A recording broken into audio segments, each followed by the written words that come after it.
تو اسلام میں اپنے کیریئر میں آگے بڑھنے کے لیے ہمیں کیا ویلیوبل سجیشن دی ہیں جن کی بنیاد پر ہم اپنے کیریئر میں بہت تیزی سے آگے بڑھ سکتے ہیں. فرسٹ ہم بات کریں گے، جیسے آج کا ہمارا ٹاپک ہے اسلامک موٹیویشن فار ایمبیشیس، یعنی آپ کے اندر جذبہ کیوں ہو آگے بڑھنے کا، اور آگے بڑھنے کا گروتھ کا جذبہ ہی کیوں. پہلے تو بات یہ کہ لوگ اکثر اس کو سمجھتے ہیں کہ یار یہ جو کیریئر میں آگے بڑھنا ہے یہ ایک مٹیریلسٹک اپروچ ہے، ایک دنیاوی سوچ ہے، ہم کیوں آگے بڑھے.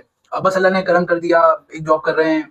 یعنی بہت سے لوگ آپ نظر آئے گا کہ بھائی ایک پوزیشن پہ 10 سال سے 12 سال سے اسی پوزیشن پہ، اور وہی ان کا جے ڈی ہے، اور وہ ایک تسلی سے اسی پہ کام کر رہے ہیں، بس کہہ رہے کہ اللہ کا کرم ہے، گزارا ہو رہا ہے.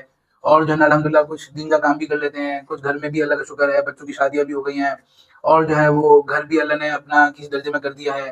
تو بس جو ہے نا یہ ہمارا مقصود تھا، یہ حاصل ہو گیا ہے. اور بس یہ جو میں کرتا تھا، ایک جس سیٹ کے پاس میں 35 سال پہلے آیا تھا، اسی سیٹ کے پاس میں وہی جاب کر رہا ہوں، اور بس تنخواہ میں ہر سال بڑھتی رہتی انفلیشن کو سامنے رکھتے ہوئے. تو یہ گزارا ہو رہا ہے. کچھ لوگوں کا تو ایسا قناعت والا ہے، اور وہ سمجھتے ہیں کہ یار یہی قناعت ہے جو اسلام نے ہمیں بولی نا کہ ہمیں جتنا ہے اللہ اس پر راضی ہو جاؤ، یہ وہ قناعت ہے.